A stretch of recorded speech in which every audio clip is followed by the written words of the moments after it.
Hello दोस्तों, नमस्कार, आदाब, सत श्री अकाल। क्या हाल है आप लोगों के? उम्मीद करता हूँ अच्छे होंगे, सब कुछ कुशल मंगल होगा, सुरक्षित होगा, किसी तरीके की कोई समस्या नहीं आ रही होगी। दोस्तों, आज इस वीडियो के अंदर मैं आप लोगों को वेस्टर्न घाट्स के बारे में पढ़ाने जा रहा हूँ। अब ये वेस्टर्न घाट्स क्या हैं, इसको समझना ज़रूरी है। इसके ऊपर से अक्सर क्वेश्चंस आ जाते हैं। अगर आप यहाँ देखते हैं तो ये तापी नदी इस तरीके से बह रही है, तो यहाँ से इस तापी नदी के इस पोर्शन से एक ये माउंटेन रेंज निकल रही है जो यहाँ तक आपको दिखाई देगी। ये माउंटेन रेंज इस तरीके से ये दिखाई दे रही है। इस पूरी माउंटेन रेंज को वेस्टर्न घाट्स कहा जाता है।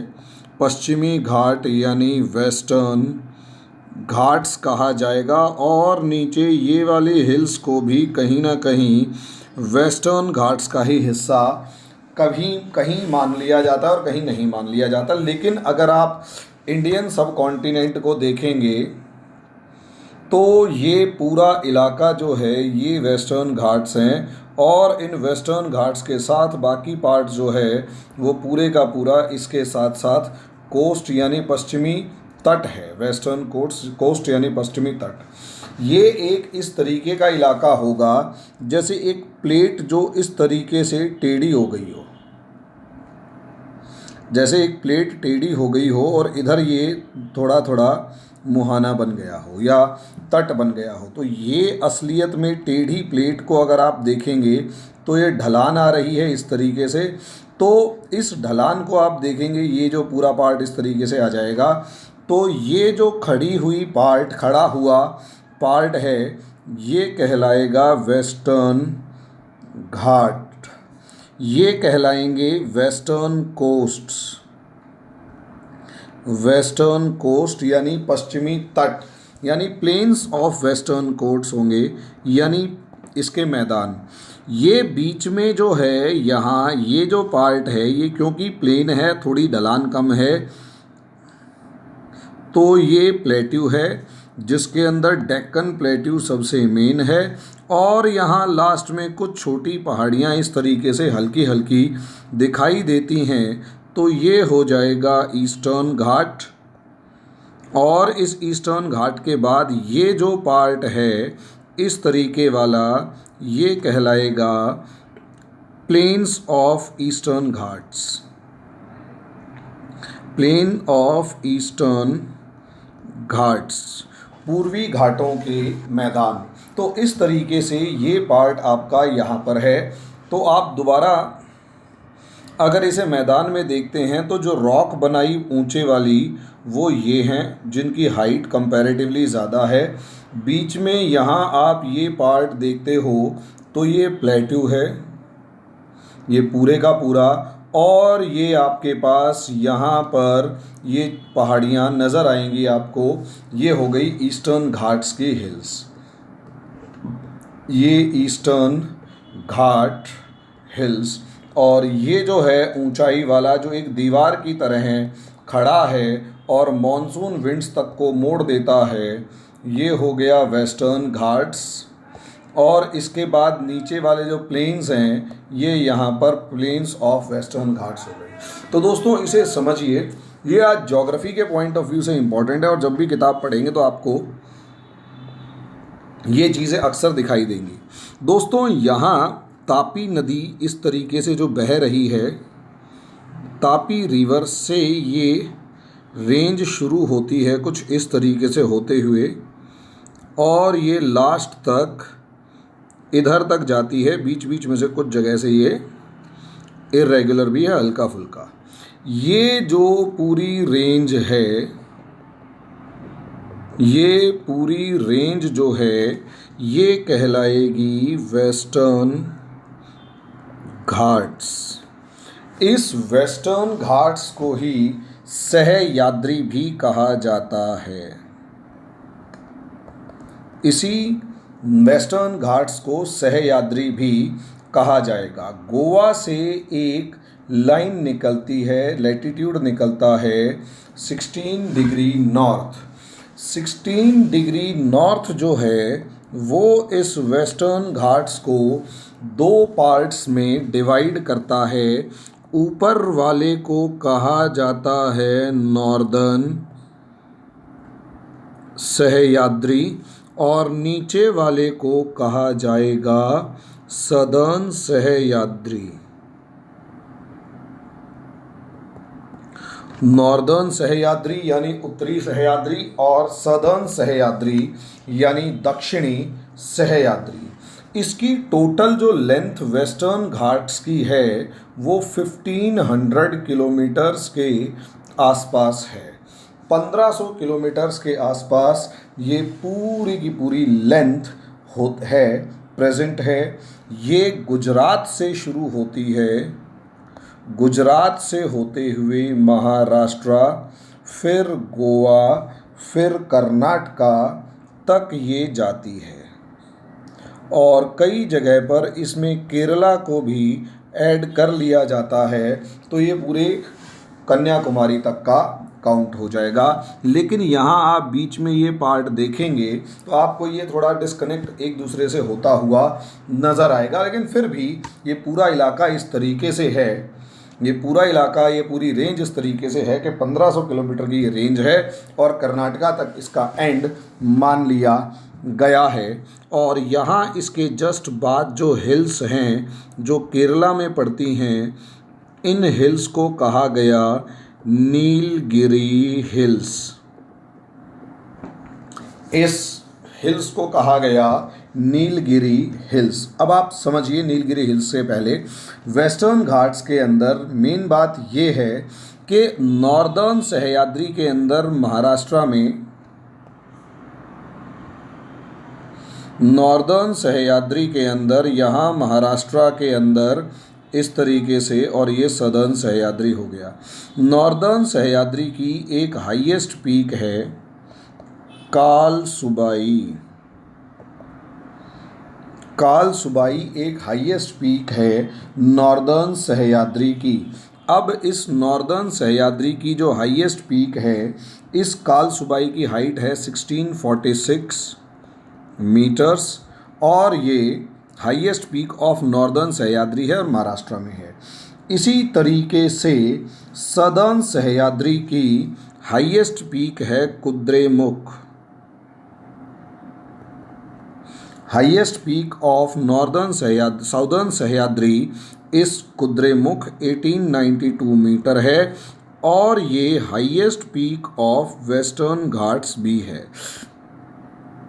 Highest peak of western Ghats भी है। पश्चिमी घाट की ये हाईएस्ट पीक भी है।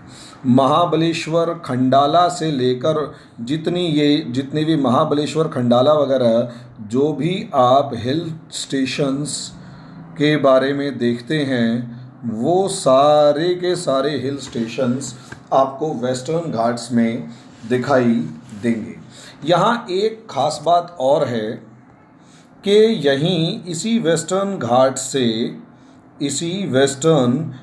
से 3 और रेंजेस निकलती हैं। एक रेंज इस तरीके से, दूसरी इस तरीके से, तीसरी इस तरीके से। ये तीनों रेंजेस में से हरिश्चंद्र रेंज जो है, हरिश्चंद्र रेंज, ये महाराष्ट्र में मौजूद है, हरिश्चंद्र रेंज। उसके बाद एक रेंज का नाम है बालाघाट रेंज। कई जगह पर हरिश्चंद्र रेंज और बालाघाट रेंज के बीच में कन्फ्यूज़न रहती है। और तीसरी रेंज है सतमाला हिल्स। ये तीनों के तीनों रेंजेस महाराष्ट्र में मौजूद हैं और वहीं से मतलब पूरी की पूरी रेंजेस महाराष्ट्र के अंदर मौजूद हैं। तो दोस्तों, इस तरीके से आप ये देखते हो कि ये वेस्टर्न घाट्स जो हैं, इनके ऊपर कुछ जो बेसिक क्वेश्चंस आएंगे वो मैंने आपको बताए हैं।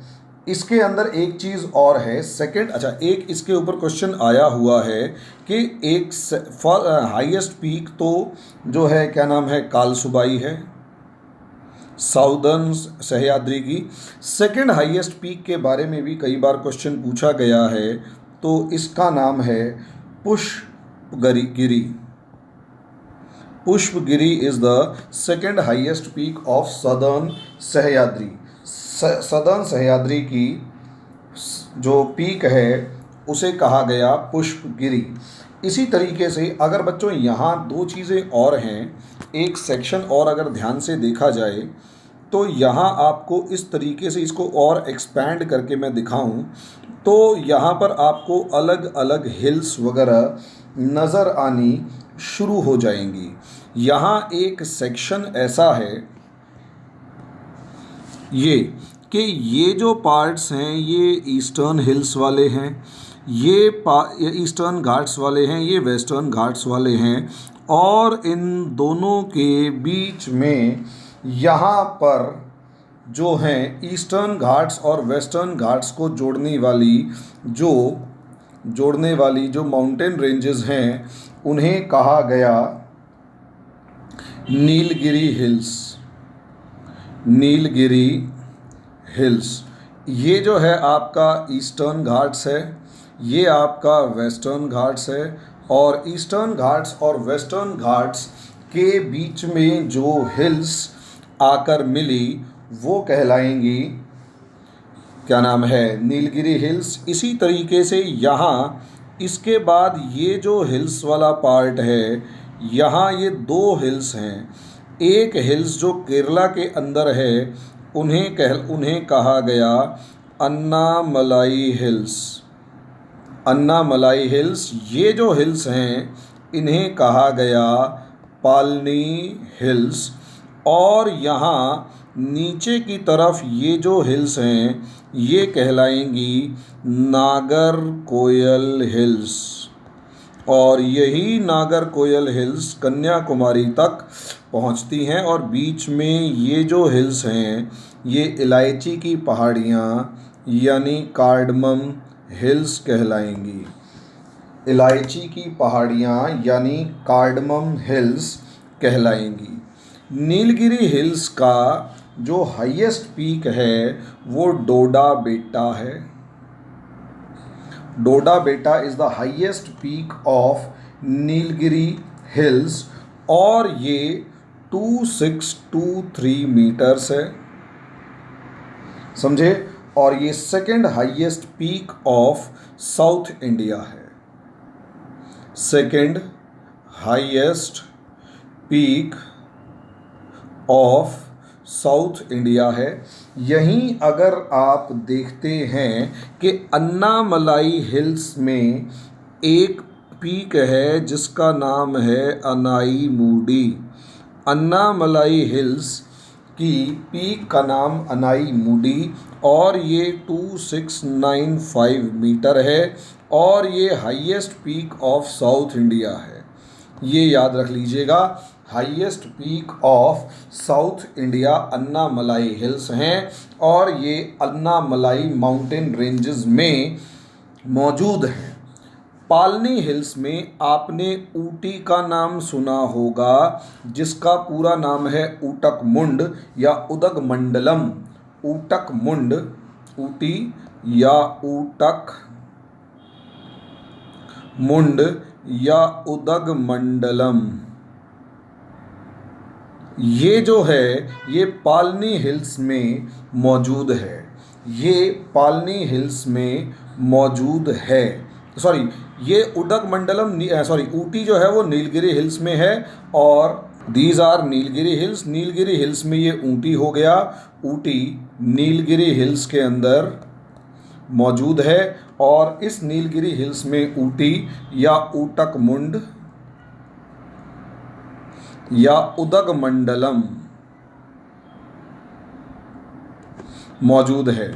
इसी तरीके से यहाँ पालनी हिल्स के अंदर एक आपको दिखाई देगा हिल स्टेशन जिसका नाम है कोडाई कैनाल। कोडाई कैनाल ये हिल स्टेशन है, और ये क्या नाम है, पालनी हिल्स के अंदर मौजूद है, तमिलनाडु के अंदर। ऊटी भी तमिलनाडु का ही एक पार्ट है। बात समझ में आ गई। अब इस तरीके से यहाँ एक चीज़ और याद रखेंगे कि यहाँ हमने एक कार्डमम हिल्स की बात की थी, कार्डमम हिल्स, इलायची की पहाड़ियाँ। ये इलायची की पहाड़ियाँ मतलब ये कि पूरे का पूरा इलायचियों के बागान, मतलब पूरे पहाड़ लगभग इलायची से ही भरा पड़ा है। और यहीं इसी वजह से पूरी दुनिया में एक्सपोर्ट सबसे ज़्यादा यहीं से होता है। नीलगिरी हिल्स के अंदर चंदन के जो पेड़ हैं वो पाए जाते हैं और बहुत मतलब इसके ऊपर शोर शराबा भी मचा हुआ था। अच्छा, एक चीज़ और, यहाँ नागरकोयल हिल्स और कार्डमम हिल्स के बीच में एक पास है जिसके ऊपर क्वेश्चन आया हुआ है। इसे सेन कोटा पास कहा जाता है, जो तिरुवनंतपुरम को मदुरई से जोड़ता है। तिरुवनंतपुरम को मदुरई से जोड़ने का काम करता है। समझे? तो इस तरीके से आप देखते हैं दोस्तों यहाँ पर। अच्छा, और नीलगिरी हिल्स और अन्नामलाई हिल्स के बीच में जो पास है उसका नाम है पालघाट। और ये पालघाट कोच्चि को चेन्नई से जोड़ता है। इसे आप याद कर लीजिएगा, Kochi to Chennai.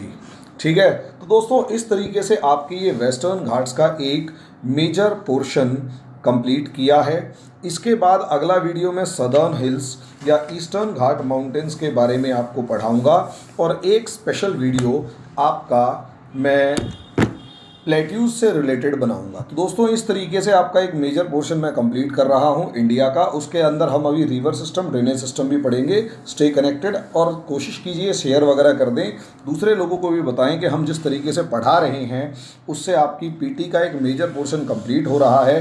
Factual part strongly complete होगा। तो दोस्तों लगे रहिए, हमारे साथ जुड़े रहिए, जितना ज़्यादा हो सके इसे शेयर कीजिए, सब्सक्राइब कीजिए, लाइक कीजिए, दोस्तों को बताइए, जोड़िए, हमारा मनोबल बढ़ाइए। धन्यवाद।